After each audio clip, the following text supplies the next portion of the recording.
Hola, buenas tardes, muchas gracias por estar acá, gracias por aguantarse el calorón que estamos teniendo. Y bueno, yo tuve la suerte de poder estar acá y de estar con Gabriel. ¿Cómo estás, Gabriel? ¿Qué tal el viajecito desde Chiapas? No, pues allá estamos a 42 grados. No, aquí no hace calor. Ah, bueno, digo, para la mezcla chilanga, pues sí, ¿no? Sí. Sí hace mucho calor. Pero sí, sí, sí, sí, está bien. Y bueno, me da mucho gusto cuando me platicó Ramón que podíamos platicar de nuestras respectivas novelas. No se saquen de onda del sombrero, vengo disfrazado de panista, pero es que para pasar así bajo, pero es que hace mucho calor para mí. Estoy medio atolondrado. Me dio mucho gusto cuando me dijo que podíamos platicar acerca de las novelas que en realidad coinciden en que pues en que están hablando como de temas que se salen casi siempre como de la norma, de lo que debe de ser la novela policíaca en general. Y bueno, pues me gustó mucho y de volada dije, pues vamos a juntarnos.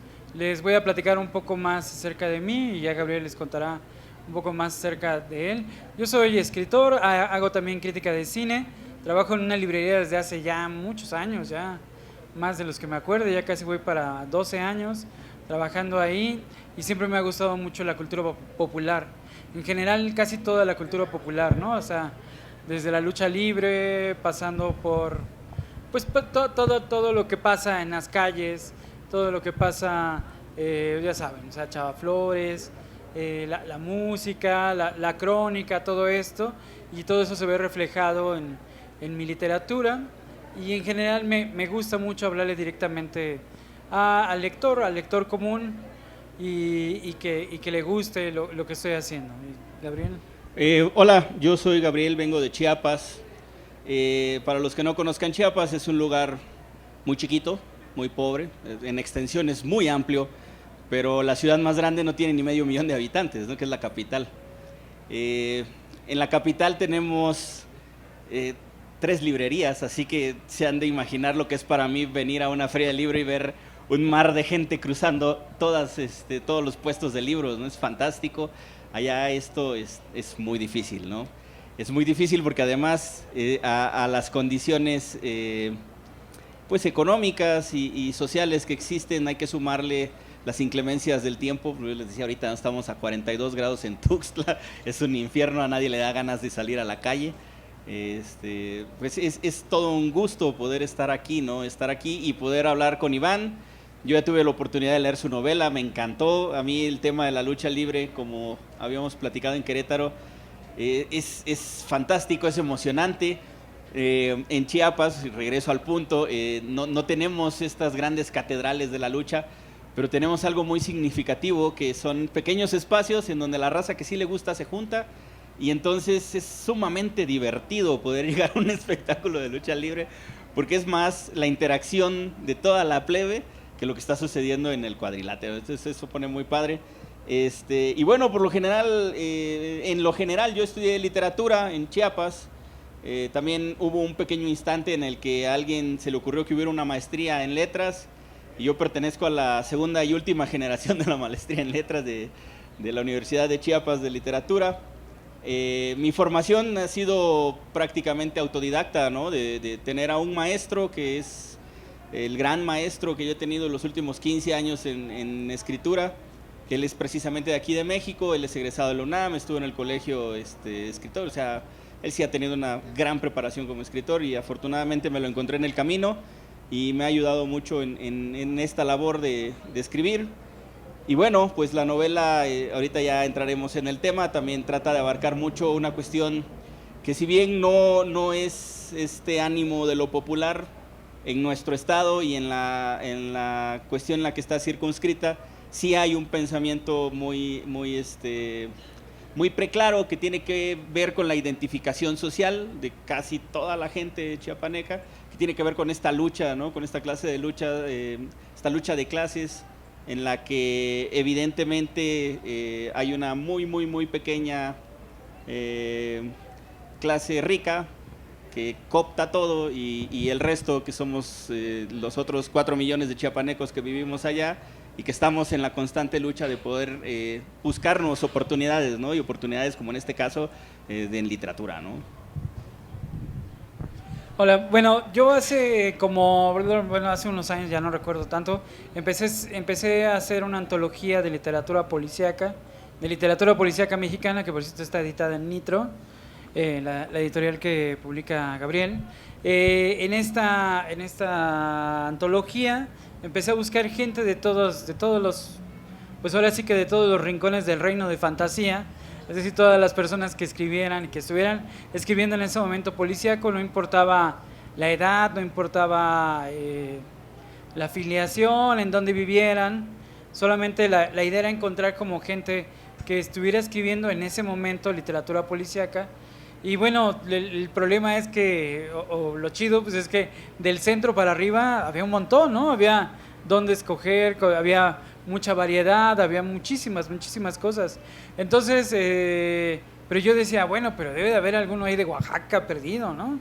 O sea, había de Guerrero, obviamente, Federico Vite, pero bueno, nunca, ya no pudimos armar ahí con él, pero no había de Chiapas, no había de Yucatán, no había gente que escribiera literatura policíaca del sur. Y bueno, yo revolví porque, pues obviamente alguna vez, eso será alguna crónica que yo tendré que escribir sobre la vez que me invitaron a un encuentro de poetas en Campeche, y fue una cosa súper loquísima, donde tuve que leer poesía que no era mía, pero diciendo que era mía, porque si no me iban a ver mal. Y de pronto estábamos en una mesa y yo veía, afuera estaba lloviendo mucho y todo se estaba inundando, y entonces yo decía, oigan, pero no vamos a salir de aquí corriendo porque se está inundando, y todos decían, no importa, ahorita salimos. Y ya de pronto veías a la gente así en lanchas, ¿no? Y yo decía, ay, güey, pues acá es normal que se inunden las cosas. Bueno, pero el chiste es que no había escritores policíacos, ninguno. Yo le contacté con un poeta allí bastante, bueno, yo creo que conectado allá en Chiapas, y me decía, no, pero si quieres te mando poesía policíaca. Y yo decía, o sea, tu idea era que, o sea, fuerza a salir, ¿no? En la antología, aunque no escribas lo que escribas. Y bueno, cuando sale la novela de Gabriel, cuando me voy enterando, cuando me van diciendo, se me hace muy interesante que de pronto haya esta propuesta. ¿Saben por qué? O sea, a mí me gusta mucho la literatura policíaca porque además de que es divertida y que engancha al lector, le enseña a las personas, cartografía los lugares y explica cosas que de otra manera no puedes entender. Yo no he ido a muchísimas ciudades del mundo y tampoco creo ir a muchísimas ciudades del mundo, pero gracias a la literatura policíaca he podido conocer ciudades así como Los Ángeles, como Londres, como Shanghái. He ido a pueblos, hay un escritor de Mongolia que explica cómo funciona la justicia adentro de estas ciudades, pues estas ciudades en la estepa, ¿no? Mongola. Entonces, para eso sirve, para eso en específico es muy funcional. Y bueno, obviamente ya si eres un escritor talentoso, entonces ya la prosa ayuda, las imágenes. Hay autores australianos, por ejemplo, que son muy buenos. Y bueno, qué decir de varios de los autores ingleses. Hay varios españoles, muchos mexicanos, que aparte de explicarnos las cosas, nos van diciendo cómo funciona la ciudad y cómo funciona la justicia dentro del país, porque recuerden que siempre la literatura policíaca, a pesar de que digan que no es política, siempre acaba siendo política porque acaba hablando de cómo se hace la justicia en ese lugar, en ese sitio en específico. Y bueno, cuando llegué a la novela, no recuerdo si fue de que ganaste el premio, creo que sí fue de que ganaste el Vuelta de Tuerca, fue así como lo leí. Es que luego ya uno lee tantas cosas que ya se le van. Pero empezar a explicar, y aparte esta parte nodal de los zapatistas, ir contando poco a poco, y aparte tomando como, obviamente sabemos que la policía en México pues no es lo más eficiente, inteligente y sagaz que hay en el mundo, y entonces por lo cual no puedes agarrar a un detective a menos de que, bueno, un policía a menos de que lo tomes desde el punto de vista de corrupción o de desmadre. Y entonces aquí la novela de Gabriel toma un periodista y con él es el personaje con el cual nosotros nos vamos a empatizar y vamos a ir desenvolviendo toda esta madeja.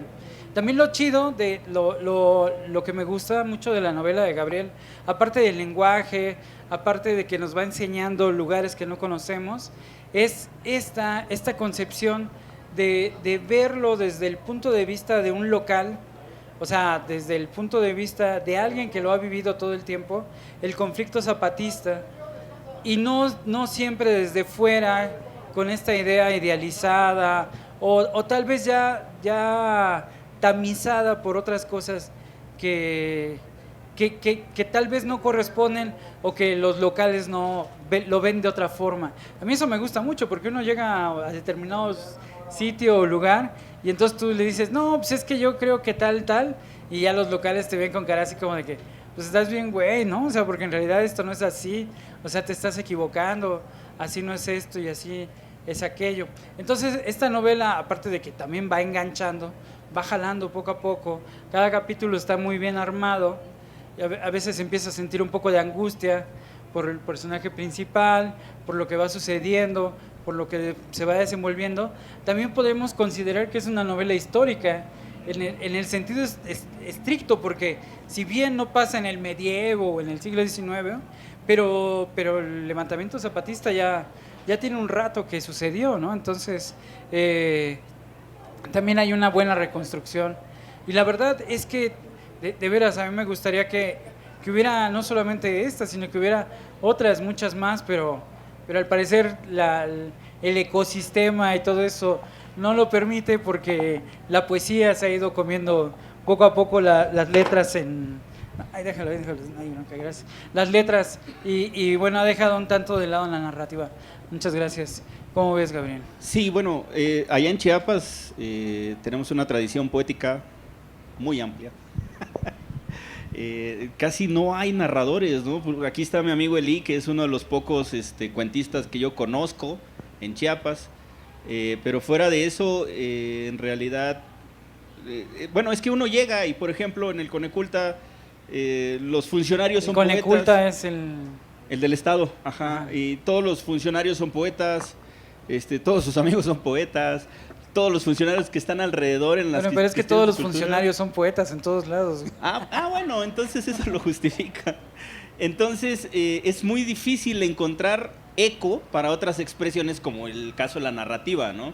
No les importa, no les interesa, no hay una justificación para llevar maestros, por ejemplo, a que enseñen cómo narrar de una buena manera. Entonces, sí es como hasta cierto punto difícil. Yo no sé si ustedes saben, en Chiapas no hay editoriales. Allá no tenemos acceso a publicar y a que lo que publicamos se mueva, ¿no? Hay 3 o 4 iniciativas de personas que intentan, ¿no? Y que están ahí en la lucha muy propia, muy personal, pero no hay una conexión y entonces la gran mayoría de los escritores chiapanecos terminan viniéndose a México buscándose una oportunidad, que también está difícil, ¿no? Pues aquí ya hay un chorro de gente que se dedica a eso.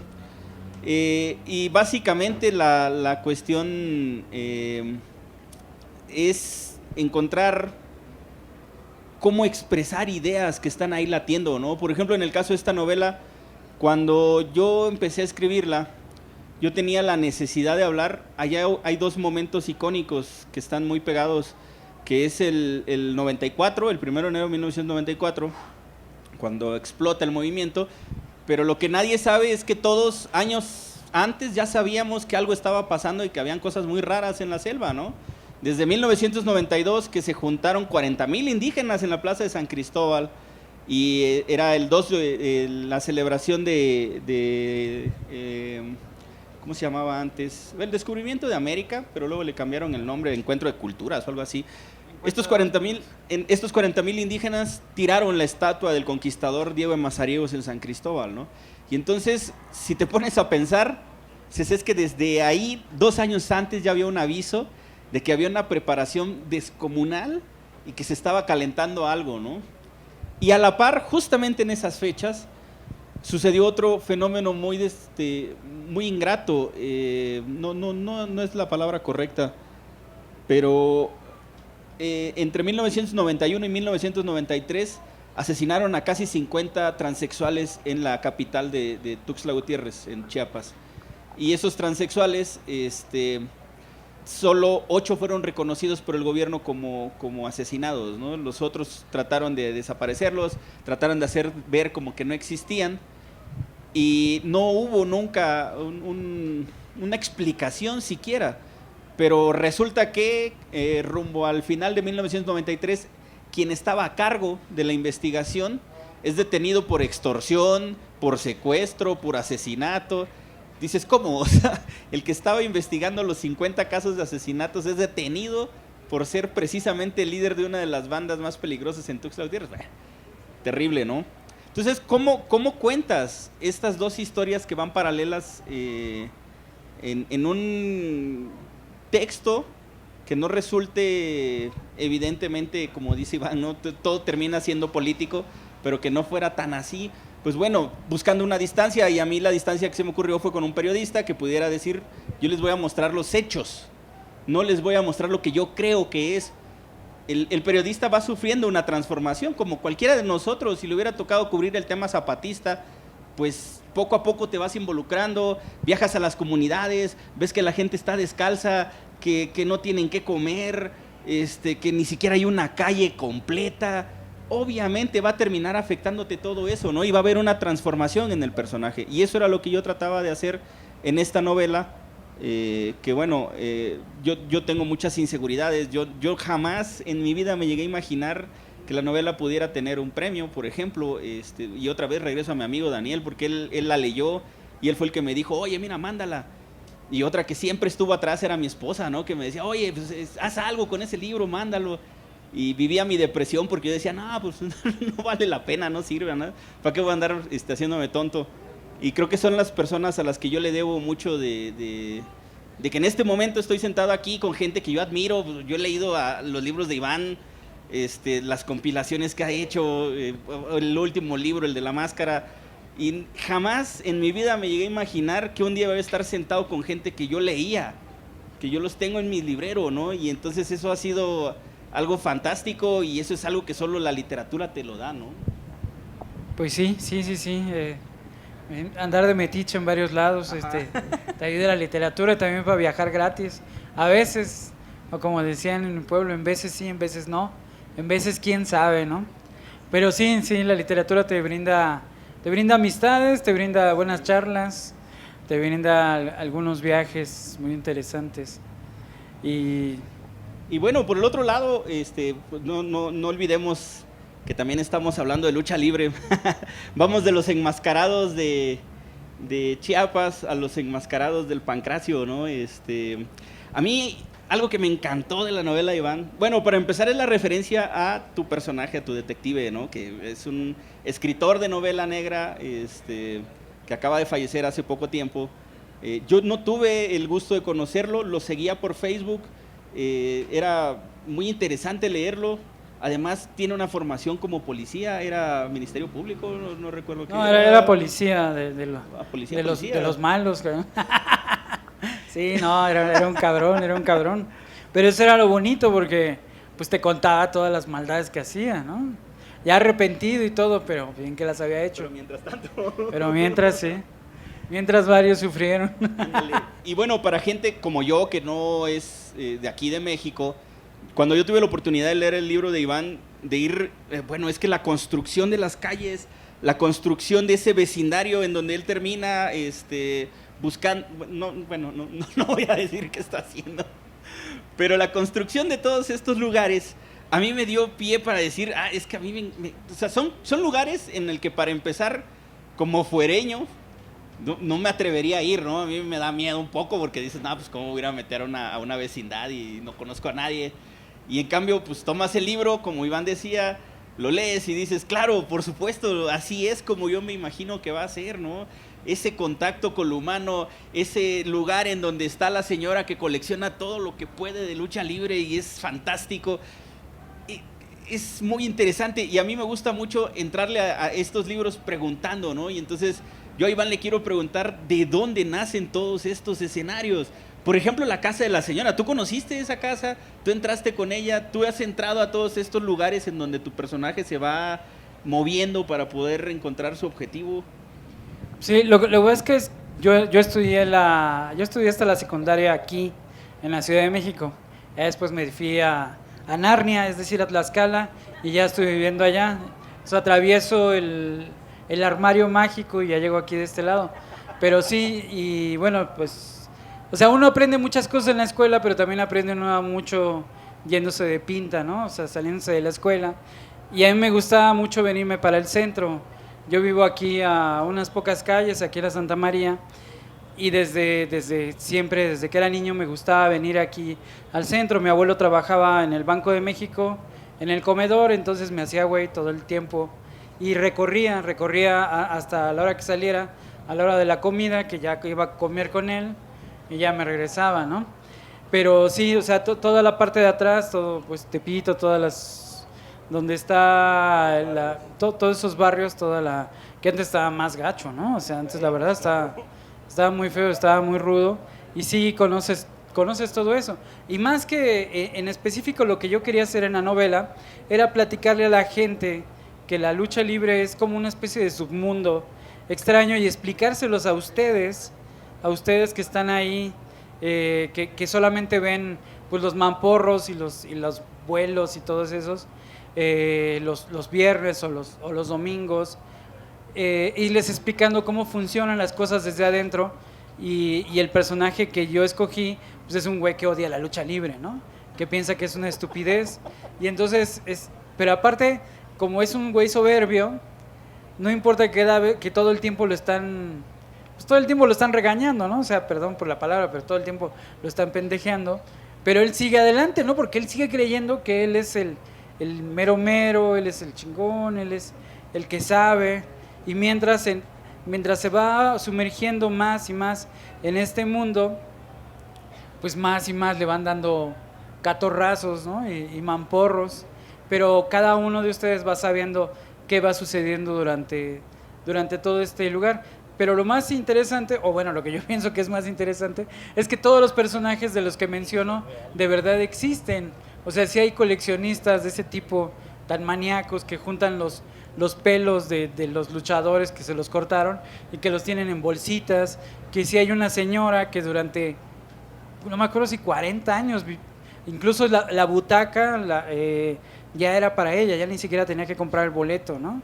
Entonces la señora ya llegaba, tiene su nombre, y bueno, pues todos los luchadores le regalaban cosas. Bueno, ya no lo menciono ahí, pero también aquí en Perú fue donde entrevistaron a la Mataviejitas y a los 2 días la detienen, ¿no?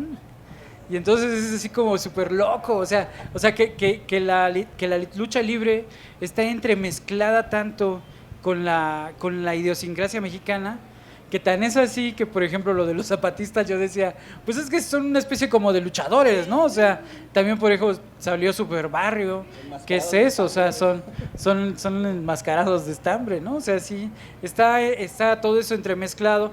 Y la verdad es que yo soy un tipo que soy muy azotado. Entonces, la novela al principio yo la quería hacer como más torturada, más acá, más que se viera cómo les duelen las rodillas, los chingadazos a los luchadores, todo eso, pero no agarraba el tono, y de pronto dije, no, pues la voy a hacer desenfadada. Entonces el personaje principal, que se llama Garma Bella, que también es un guiño a uno de los periodistas pues más conocidos, ¿no? José Ramón Garma Bella, pues empieza a cotorrear, empieza a decir un montón de cosas. Y bueno, pues así ya fue como se fue aligerando. Pero en realidad, bueno, yo creo que la corrupción de la policía está ahí presente, claro, sí. Y todas esas cosas, ¿no? Sí, de hecho, en la novela vas intercalando también la historia de Garmabela como policía, ¿no? En cómo termina él siendo un detective buscando una máscara de un luchador a través de la historia que lo lleva a eso, ¿no? Y ahí es en donde tú descubres todo este entramado de corrupción que yo creo que no solo entre nosotros, sino entre todos los escritores de América Latina de novela negra, tienen en común la falta de confianza en el Estado, ¿no? ¿Por qué? Porque el Estado es el que provoca el Estado es el que dirige el crimen organizado, el Estado es el que está detrás de todos estos sucesos que le dan sustancia a fin de cuentas a lo que nosotros estamos intentando. Por ejemplo, un detalle en esta novela, lo que yo les comentaba del personaje que termina siendo detenido, no lo culpan del asesinato de los transexuales en Chiapas, pero todo el mundo sabe que él es el que tiene que ver. Dicen que lo hacía porque hay un video en el que precisamente un gobernador de Chiapas salía con todos estos transexuales, ¿no? Y entonces lo que estaban haciendo era acallar todas estas voces para que nadie supiera. Entonces otra vez regresamos al punto, ¿no? Es el Estado el que está detrás del crimen, es el Estado el que está justificándose o está ocultándonos las cosas para que nadie diga nada. Y entonces eso en Chiapas creó un estado de psicosis terrible. O sea, se rompió hasta que llegó a haber una marcha de 50,000 personas en la calle exigiendo ya que hubiera seguridad para las personas, ¿no? Porque todo el mundo creía que cualquiera que saliera a la calle iba a poder morir o iba a ser asesinado. Y la única forma, yo regreso al punto, de que podamos contar todas estas historias es desde aquel que está desentrañando un cierto misterio, por llamarlo de alguna manera, ¿no? En el caso de Iván es un ex policía que se mete de detective, en mi caso es un periodista de nota roja que termina por azares del destino cubriendo la nota de San Cristóbal en los 40,000 indígenas que llegan, y eso poco a poco los va haciendo sumergirse al punto que sienten empatía por los personajes, ¿no? Garmamela al final termina sintiendo una empatía, pues no solo por la novia que le gusta la lucha libre, sino por el luchador que al final termina encontrando y terminan como tejiendo una amistad, ¿no? Medio rara, medio sui generis, pero que a final de cuentas es como inevitable porque no dejan de ser entes sensibles, ¿no? Sí, y bueno, uno de los personajes principales, y creo que la única personaje mujer principal, es una mesera de la pagoda, ¿no? Que a mí siempre se me han hecho las meseras de la pagoda súper rudísimas, ¿no? Porque aguantan un chingo, o sea, todo el tiempo están paradas, van, corren, suben, bajan. O sea, yo digo, wow, ¿no? O sea, y seguramente deben tener familia y todo eso. Por eso dije, voy a meter este personaje. O sea, yo quería que cuando si ustedes son chilangos y recorren el centro, mientras la van leyendo, fueran descubriendo, güey, pues es que esto es acá, esto es acá. Obviamente cambio los nombres para no meterme en problemas con... No, o sea, la pagoda sí aparece, o sea, no hay bronca. La birria de Perú también aparece, pero los personajes, los luchadores no, porque sí son marca registrada, y en especial hablar del santo es aún más problemático porque te demandan, ¿no? O sea, por a ver si no está su abogado por ahí, pero bueno, ahí estamos. Entonces sí sale el santo, el santito y pues otros. De hecho, en la novela haces un guiño a eso, ¿no? Que dice que hay un personaje que tiene un abogado y constantemente está anteponiendo demandas porque utilizan su nombre, y te da mucha risa porque tú sabes que es el santo, ¿no? Y que no va a salir como tal, pero ahí está, les guste o no les guste, porque hay muchas formas de darle la vuelta a la cosa, y son guiños para los que tienen ese amor. Y bueno, algo muy interesante también es que la historia es real, lo que nos está contando Iván, o sea, la lucha, que además es una crónica fantástica como la cuenta, la lucha entre los dos personajes de los que sale esta máscara es real, existe. Y creo que es una de las cosas mejor logradas en la novela que tiene Iván. De verdad que cuando la lees dices, wow, no sé cómo expresarlo sin no ser grosero, pues, pero es muy buena la forma en la que haces esa crónica. A mí me gustó mucho. De hecho, te deja con ese ánimo, ¿no? De decir, puta, voy a ir a golpearme con alguien. No, pues es que antes, la verdad, ustedes deben de recordar, pero antes los cronistas eran muy buenos. O sea, los cronistas podían tocar, o sea, no había necesidad de la imagen, sino simplemente con las palabras, con este uso de sinónimos, adjetivos, de hipérboles que se reventaban, pues como el Sonia Alarcón, podían crear la imagen de lo que pasaba. O sea, las crónicas de Vox que aparecían al otro día en el Excelsior eran increíbles. Yo lo que hice fue tomar una crónica, ahorita se me olvida el nombre del cronista, pero había crónicas de lucha libre, y entonces son todos estos juegos, todos estos utilización de verbos, adverbios, que bien conjuntados con las metáforas necesarias hacen que la gente se emocione, más allá de la simple imagen, porque pues la imagen está ahí, ¿no? Pero en realidad cuando uno lo cronica, cuando uno hace una crónica, pones la mirada en determinados lados. Es como si acercaras una cámara y lo movieras y después te metieras en la cabeza o en lo que está sintiendo ese personaje. A mí me gustan un montón las crónicas. Yo creo que lo que más leo últimamente son crónicas. Me gustan mucho las crónicas. Ver, incluso aun cuando sé que ya son mentiras, como las de Sharwin, las de un autor inglés que tiene una que se llama, una sobre Australia y otra sobre Argentina, que tú sabes que la mayoría de las cosas son mentiras, pero qué buenas mentiras aventaba el cabrón, ¿no? Entonces a mí me gustan mucho ese tipo de crónicas. No, pues se nota el oficio definitivamente. A mí, en serio, que vale mucho la pena el libro del misterio. Creo que es algo que además conecta muy bien con la novela negra, la lucha libre. Te quedas con la sensación de qué más, ¿no? En qué momento pueden salir personajes como luchadores, por ejemplo. Bueno, Taibo tiene por ahí un guiño a esto en uno de sus libros, pero sí, yo creo que es como el escenario propicio, ¿no? Todo lo que está sucediendo en el Pancracio, todo lo que Gamabela puede llegar a entender, puede llegar a observar, el reflejo de esos personajes tan extraños que están detrás del mundo de la lucha libre. Por ejemplo, el coleccionista, ¿no? Que está ofreciéndole un super dinero al investigador, y al otro se le hace estúpido que por una máscara de lucha libre le estén ofreciendo todo eso, ¿no? Y aún así se anima a buscarlo porque la novia le insiste que lo haga. Entonces hay todo un universo de lo estrictamente mexicano, del DF, que está muy bien reflejado. A mí me encantó esa forma de hacerlo, porque creo que es parte de lo que debe ser la novela negra, ¿no? O sea, sí hay una denuncia de lo social, pero también tiene que haber todos estos elementos de la ciudad que te están cercando y te están diciendo, mira, esto es parte de lo que nosotros buscamos, ¿no?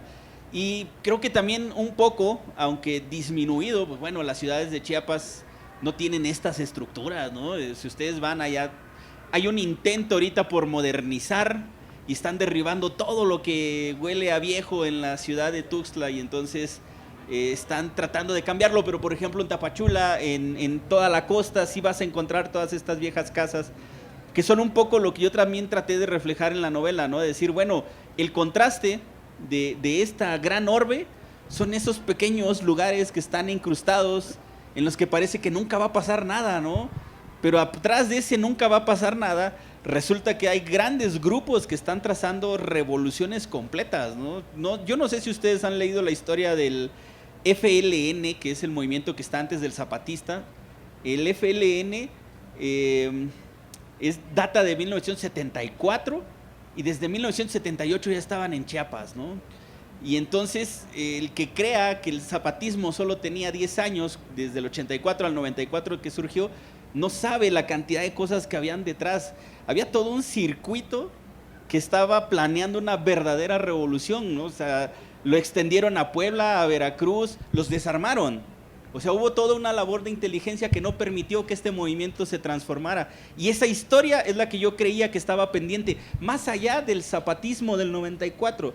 Entonces lo que yo intenté fue regresarme en el tiempo y contarles la historia de 4 hermanos chiapanecos que se apellidan Guichard en uno solo, que yo le puse Aníbal por aquel general cartaginés que trató de llegar a Roma, ¿no? E invadir a Roma.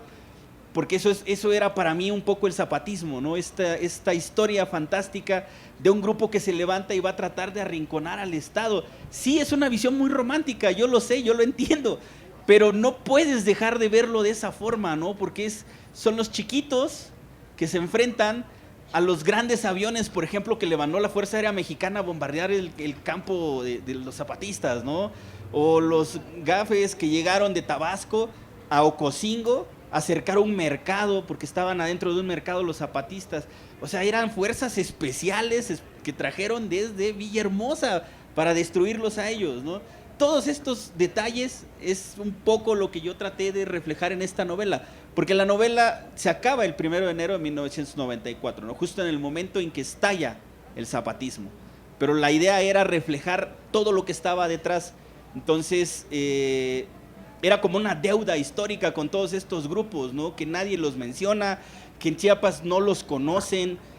Bueno, ya no se diga en el resto del país, ¿no? Que son historias como que nada más para ciertos grupos de especialistas están contadas, y eran cosas que tenían que salir y que tienen que seguir saliendo a la luz, porque hay mucho que contar, mucha injusticia, y esto no se puede acabar solo en una sola novela, ¿no? Pero aparte, una de las cosas interesantes de la novela y de lo que decías era que casi siempre a mí me decían que solamente las cosas pasan en Nueva York, ¿no? O sea, pasan en las ciudades grandes. Cuando dices, es que Nueva York también es mentira. O sea, todo lo que te cuentan de Nueva York, todo lo que te cuentan de Los Ángeles, lo que te cuentan de Londres es mentira. Porque hay una ficcionalización. O sea, la ciudad que tú crees que vas a leer o que vas a ver en las películas o en las novelas, en realidad esa ciudad no existe. Es una historia que ya fue ficcionada, y que entonces lo que hace el escritor, que es lo que tú haces en Chiapas, es ficcionarla y volverla un territorio mítico. Y eso es lo chingón, porque estás explicando el momento presente. Bueno, o sea, sí estás explicando el momento presente desde ahora, a pesar de que estás hablando del pasado, pero también te estás yendo más atrás, y entonces eso lo convierte en un territorio mítico, lo vuelve un sitio mágico. Y entonces las ciudades no se vuelven mágicas porque sí, sino se vuelven en territorios fantásticos cuando son narrados, cuando son vueltos a contar. Por eso no cualquiera puede contar un chiste. O sea, puedes saber la estructura del chiste, pero no cualquiera puede contar el mismo chiste y que te dé risa. O sea, cuando a ti te cuentan un chiste buenísimo y luego llegas y no tienes esa habilidad, llegas, lo cuentas y ves la cara de todos así como de... pues va, órale. No, consiste en esta magia. Y entonces lo que logras en esta novela es verdaderamente convertir, o sea, no es un panfleto, sino se vuelve realidad. Y todas estas detalles o cosas narrativas que tomaste, o sea, como ir conjuntando y uniendo, y desde escoger al periodista para que las dos historias confluyeran. Y aparte, me imagino que no necesariamente las cosas tienen que apegarse realmente a la realidad, porque no funciona. Decía Hitchcock que si él iba a hacer una obra, si él iba a ubicar algo en Holanda, tenían que aparecer sí o sí molinos de viento. No, pero es que ya no hay molinos de viento. Pero ¿qué piensa uno cuando piensa en Holanda? Pues molinos de viento y tulipanes, cabrón. Entonces debe de haber eso. Y eso es también lo que sucede. Hay como ciertos clichés que luego nosotros nos enojamos, pero que funcionan muy bien como para poder seguir contando estas historias. ¿Qué es lo que pasaba con las películas de Woody Allen? Que los Yellow Cabs desde hace años desaparecieron de Nueva York, pero en las películas de Woody Allen seguían saliendo, ¿no? Estos taxis viejos, pero pues que ya no sirven. Es como si de repente yo me aventara una película y sacara estos bochos verdes horribles de Hulk, pero pues estaban chidos porque son como muy chilangos, ¿no? O como lo que luego pasa, que los cocodrilos hace siglos que desaparecieron, pero siguen estando en la mente de las personas y te hacen muy chilangos. Entonces, eso es lo que hace en la novela, y eso es otra de las cosas que también me gustan. Y fíjate que creo que es una de las cosas más difíciles de hacerla, de ficcionalizar los escenarios. Yo recuerdo mucho, aquí hay una visita del periodista a una base zapatista que estaba en Ocosingo, por sus conexiones que termina siendo el periodista. Y de lo que yo hablo, del momento en el que el periodista se interna en la selva, yo lo viví cuando estaba chavo, porque mi papá me llevó a la selva, y era, de verdad que es hasta traumático, porque vas caminando, escuchas ruidos, te dicen que tengas cuidado en dónde pisas porque te puede picar un animal, y entonces todo eso, ficcionalizarlo, es lo que resulta en algo agradable, porque además, ¿cuántos hemos tenido la oportunidad de caminar en la selva? ¿No? Muy pocos. Y entonces cuando alguien te lo cuenta, pero te lo cuentan desde la perspectiva de la primera persona, de ese personaje que está ahí y que está sintiendo angustia, porque el que te diga que estar en la selva es bonito es porque no le ha tocado estar en la selva, está en un lugar urbanizado en donde ya no hay ningún peligro, pero cuando nosotros fuimos estábamos buscando una comunidad de lacandones que estaba a 1 hora, porque mi papá trabajaba en el INI, y entonces no era para nada bonito, ¿no? O sea, esto que te dicen, la fantasía de que vamos a ir a la selva y todo va a estar bien padre, no, o sea, la selva es... Yo me acuerdo que estaba en un aserradero en la selva de Tabasco, y entonces en la noche empecé a escuchar así como, pues como un jaguar, ¿no? Entonces le dije a las 2 personas que estaban junto a mí, que compartíamos el lugar, ¿no? Que eran de Tabasco. Entonces le digo, oye, güey, ¿eso es un jaguar? Me dice, sí. Le digo, neta, y no se va a meter porque obviamente no había ventanas, ¿no? Estaba el agujero, pero pues no había ventana. Y me dice, no, dice, pero no te preocupes, dice, lo que verdaderamente es peligroso son los changos. Y eso sí se arranca en la cabeza. Dije, ay, cabrón. O las serpientes, ¿no?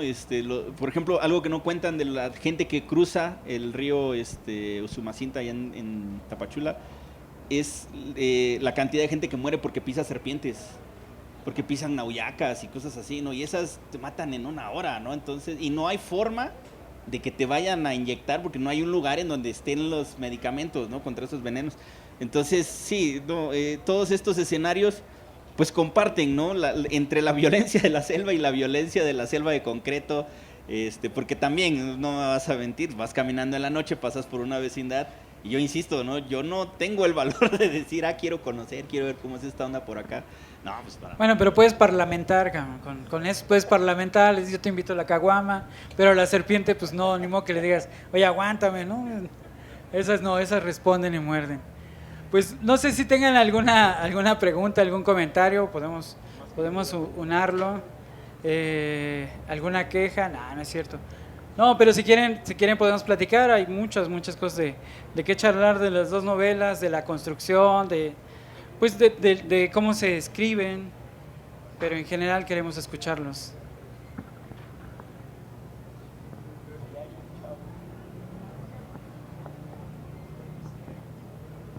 Acá está de este lado. ¿Qué te inspiró a escribir? Tienes que acercarte al micrófono, ¿qué te inspiró a escribir? ¿Qué te inspiró a escribir? Mira, yo desde chavo leo. Lo que más me gusta en la vida es leer. Y cuando me animé por primera vez a escribir con este maestro que les digo, era la necesidad, es que esto está muy trillado, la necesidad de contar algo que yo quería leer, y entonces empecé haciendo cositas muy simples que fueron escalando. A mí me gusta mucho la novela histórica, mucho, y entonces cuando yo empecé a planear esta novela, lo primero que tenía eran precisamente datos históricos sobre todos los acontecimientos que hubieron en Chiapas. Entonces, y además me gusta mucho la novela negra. Dije, ¿cómo puedo contar esta novela histórica que tengo en la cabeza a través de la corrupción y del crimen que el Estado provoca? Por eso la primera escena de la novela es una persona que está muerta y que el periodista la está viendo y se está imaginando que hay un asesino serial que está empezando a matar transexuales y que a nadie le importa. Entonces dije, no puede quedarse el tema así, tiene que ir evolucionando. Y entonces la necesidad de contar una historia fue lo que poco a poco me fue orillando a escribir la novela. A mí esa novela me llevó 5 años de escribirla, no la escribí de una sentada, ¿no? Y esos 5 años fueron un proceso de ir, primero crear una gran historia y luego reducir toda esa historia y terminar en ese libro tan chiquito. Porque era como... Una vez que yo ya tenía muy claro lo que yo quería, empezar a quitarle todo lo que no me servía de la historia, ¿no? Y entonces dije, a ver, vamos a hacer una operación mayor, porque le quité muchísimas páginas. Y eso fue lo que me llevó a tener un libro con el que yo, ya llegó un momento en el que me sentí muy satisfecho. Pero más que una inspiración, era una necesidad de hacerlo, ¿no? O sea, a mí me encanta la literatura, vivo para la literatura, no dejo de leer un solo día. Y eso es como un comportamiento adictivo, ¿no? Y entonces lo que a final de cuentas te lleva a escribir es precisamente el amor por la lectura. Muchas gracias. duda para ambos. Sus historias suenan interesantes. Me gustaría saber si esas historias les llegaron a ustedes las buscaron. ¿Cómo fue el momento o cuál fue el momento preciso en el que dijeron esto voy a escribir? Pues bueno, en general a mí lo que me gusta mucho de cuando te dicen que eres escritor, cuando dices que eres escritor, es que siempre hay alguien que te quiere contar su historia. Y bueno, pues ya, ¿no? O sea, estás ahí y te empiezan a contar su historia. A veces la verdad es que no es tan buena, pero bueno, tú le vas arreglando, para eso es un escritor. Y en específico esta historia, la de la máscara, o sea, la trama de la novela es el santo real lucha contra Black Shadow, le quita la máscara, se la gana, se mete a bañar y se la roba en el vestuario. Entonces la máscara queda perdida durante años, pero la gente la sigue buscando. Entonces yo cuando estaba escuchando que esa la contaba un tipo que es muy aficionado a la lucha libre, yo decía, neta, o sea, ni siquiera el santo está a salvo de los ladrones, cabrón. O sea, imagínate qué desfachatez de ratero que se mete al vestuario del santo y le roba la máscara que acaba de luchar, ¿no? Entonces se me quedó así como de que, pues es que esa hay que buscarla. O sea, esa historia hay que contarla. Y poco a poco, pues ya iba creciendo y creciendo y creciendo más en la cabeza. Más porque en realidad ustedes saben que la lucha libre, pues la mitad es mentira, ¿no? O sea, todos los personajes que se van, que están ahí, pues son mentira. Cuando se ponen las máscaras, cuando se ponen el equipo, es mentira. Es una historia, van contando historias. Entonces esa historia les digo que vino de ahí. Y esa fue la que yo decidí contar, entre otras muchas ahí entremezcladas. Entonces, ¿tú consideras que esa historia te llegó? Sí. ¿Y tú? Yo también creo que me llegó sola. Yo una vez estaba en San Cristóbal, llevé a mi esposa, nos íbamos en un carro que tenía a una clase que ella daba, y yo la dejaba en la escuela y me iba caminando a perder el tiempo porque eran como 6 horas en lo que ella daba la clase. Y entonces un día me senté y estaba viendo hacia la calle que es la que entra a San Cristóbal, Real de Guadalupe, y me puse a pensar cómo entraron los zapatistas. Y entonces que entraron a medianoche, que tuvieron que apagar las farolas a pedradas, cómo llegaron hasta el centro. Y luego pensé, bueno, eso está chido, pero ¿a quién le toca estar atrás de todo eso, no? Pues a un periodista. Y entonces, a partir de ahí que me nació el primer esbozo de escribir la historia. Lo demás también fue llegando poco a poco solo, pero como muchas cosas en la vida, ¿no? Tengo, por ejemplo, una libreta llena de notas y de repente hacen sinapsis en tu cerebro y dices, ah, claro, es que esto tiene que ver con esto, ¿no? Y esto lo puedo conectar acá. Entonces, sí es un poco también que tú tienes una búsqueda por las cosas y que de repente se encuentran y ya le das, bueno, ahí ya entra el oficio de escribir, ¿no? Entonces, en tu caso, la historia tú la buscaste. Sí. Ok, bueno, muchas gracias.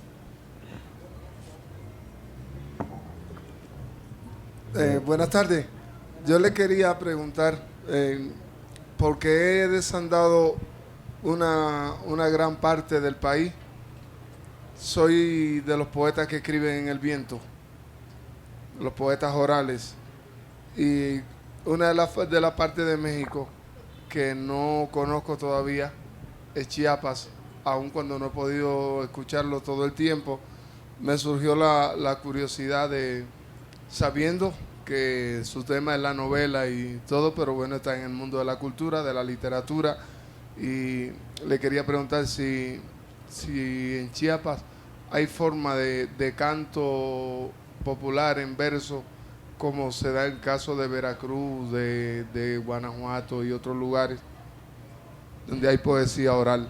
Sí habían muchos cantos vernáculos, en especial en el siglo XIX, porque Chiapas era un estado que estaba formado principalmente por pueblos en los que se recaudaba, pero los pueblos eran como a donde llegaban a pagar, y ya de ahí eran puras haciendas. Las haciendas tenían celebraciones y en estas celebraciones se daba mucho este tipo de cantos que tiene mucho que ver con lo veracruzano, pero se usa la marimba. Entonces hay una fusión entre marimba y cantos que fue desapareciendo conforme estas festividades de las haciendas y de los ranchos dejaron de hacerse porque empezaron a concentrarse en pueblos. Entonces empezó a dejar de existir el ejercicio del canto y empezó a transformarse nada más en canciones que si uno las escucha en la marimba son precisamente esas reminiscencias, ¿no? Pero ya no hay como tal esta tradición, o sea, como que empezó a diluirse. Ya, está bien, porque una de las cosas que me preocupan es que en lugares todavía donde se cultivan no solo de México, sino de gran parte de los países latinoamericanos, donde todavía la tradición está viva, pero en declive, que llegara a pasar eso, que llegara a desaparecer. Muchas gracias y ojalá nos veamos en Chiapas. Claro. Sí, ojalá me inviten, ¿verdad? Pero Sí, a la Feria del Libro. pues bueno, No, pues, ¿cómo vamos el tiempo? Venga. Hola, mi nombre es Luis y bueno, no una pregunta, sí me gustaría leer tu libro o quiero leer tu libro, pero ¿por qué no te has inspirado un poquito más en si te gusta el centro y te gustan muchas cosas? ¿Por qué no hablas no de las pandillas meramente, pero sí de los jóvenes que están aquí afuera? Dijiste algo muy exacto, que era que cuando ellos andan en Chiapas pueden pisar a una víbora, pero que no se puede hablar con las víboras, ni le puedes invitar a una chela, ni un toque, ni muchísimo menos, ¿verdad?